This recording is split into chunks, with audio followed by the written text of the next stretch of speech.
ஒரு customer sleeveless kurti தைக்க தந்திருந்தாங்க.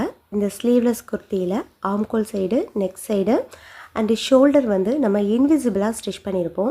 இது எப்படி தைக்கிறது அப்படிங்கிறத இந்த வீடியோவில் பார்க்கலாம். லைனிங் கிளாத்தில் கிராஸ் பீஸ் ரெடி பண்ணி ஜாயின் பண்ணி மடித்து தைச்சி வச்சுருங்க. இந்த பீஸை வந்து கழுத்துக்கும் 2 சைடு ஆம்கோலுக்கும் மேலேயும் வச்சு ஸ்டிச் பண்ணி கம்ப்ளீட் பண்ணிவிடுங்க.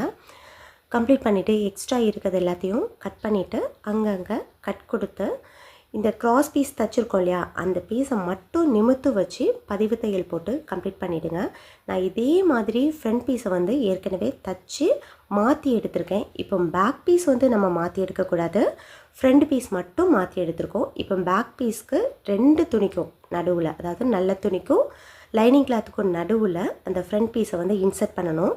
இப்போ நோட் பண்ண வேண்டிய ஒரே விஷயம், நல்ல துணி கூட இருக்கணும், லைனிங் துணி கூட இருக்கணும். இதை மட்டும் கரெக்டாக நோட் பண்ணிவிட்டு 2 சைடும் மடக்கி வச்சு, அதாவது நம்ம கிராஸ் பீஸ் ஏற்கனவே வச்சு தைச்சிருந்தோம் இல்லையா, அந்த பீஸை மட்டும் அப்படி மடித்து விட்டுட்டு ஷோல்டரை நல்லா ஸ்ட்ராங்காக டபுள் ஸ்டிச் போட்டு ஜாயின் பண்ணிவிடுங்க. இதே சேம் மெத்தடில் இன்னொரு சைடு ஷோல்டரையும் இதே மாதிரி கம்ப்ளீட் பண்ணிவிடுங்க. 2 சைடும் 2 அடி போட்டு கம்ப்ளீட் பண்ணுங்கள். அப்போ தான் பிரிஞ்சு வராது. இப்போ மாற்றி எடுத்து பார்த்தீங்கன்னா ஃப்ரண்ட் அண்ட் பேக் வந்து ரொம்பவே நீட்டாக ஃபினிஷிங்காக இருக்கும்.